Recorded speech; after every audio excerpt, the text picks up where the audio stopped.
Est-ce que tout le monde peut être un leader en considérant que certains ont des bonnes idées ou prennent des initiatives sans avoir les compétences et les aptitudes pour conduire et diriger les autres? Est-ce que tout le monde peut être leader?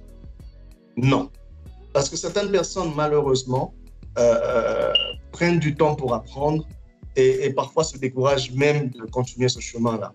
Surtout quand ils observent autour d'eux que des gens avec qui ils ont commencé, ils ont étudié ensemble, qui ont développé leurs capacités plus rapidement que les autres. Et oui, nous avons des cas, plusieurs cas, où des gens sont en position de leadership. Je répète encore ce terme-là, c'est très important de voir la différence. Ils sont en position de leadership, ça fait des années qu'ils sont là, mais ils n'arrivent pas à prendre des bonnes décisions par rapport à leurs compétences. Pourquoi? Parce que en cette position de leadership, vous n'êtes qu'à la base au fait du leadership. Il y a encore 4 autres niveaux avant d'arriver au moment où il y a la compétence qui commence à parler. Et si je peux juste résumer rapidement les 4 ou les 5 niveaux de leadership pour essayer de répondre à M. Chamouta, ça va un peu essayer d'éclaircir le fait qu'il y ait parfois un manque de compétences dans les décisions. C'est qu'il y a le leadership de position, comme je dis, où on te donne la position. Bon, tu as signé un contrat, tu as ton salaire, tu as la position managériale, coordonnateur, superviseur, etc. Mais au fait, tu n'as aucun équipement, aucun outillage pour bien diriger une équipe. Au fait, les agents qui sont en dessous de toi te respectent par rapport à un certain critère, par rapport à certains job descriptions, comme on dit en anglais. Mais au fait, ils ne sont pas convaincus que tu peux le diriger. Tu n'as pas encore fait tes preuves. Alors, il faut faire un effort pour bouger de ce niveau à un autre. Le deuxième niveau, c'est un niveau de leader par permission. Je vais répéter le terme, leadership par permission.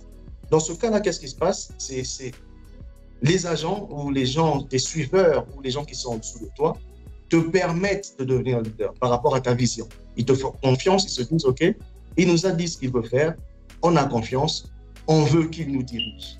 Dans ce cas, ça va même au-delà de la ligne de conduite du travail. Ça veut dire qu'ils peuvent t'écouter, même si ce n'est pas dans un milieu professionnel, ils t'écouteront parce qu'ils t'ont donné cette confiance, ils t'ont permis d'avoir cette position-là. Mais alors, ça ne s'arrête pas là. Tu peux avoir la permission, mais tu ne fais toujours pas ton travail. Tu dois apprendre à produire pour prouver aux gens que cette permission n'était pas vaine. Dans ce cas, on parle de leadership par production. Ça veut dire qu'ils ont dit, oui, on avait fait confiance, mais regardez, ça fait 6 mois, ça fait 1 année, ça fait 2 ans, regardez tout ce qu'il a fait. Et là, tout le monde se dit, tiens, il y a les résultats, on voit les résultats de son leadership. Voilà. Et on ne va pas s'arrêter là. Quand on arrive à la production, il faut arriver au développement. Ça veut dire quoi? Moi, je suis leader d'une équipe.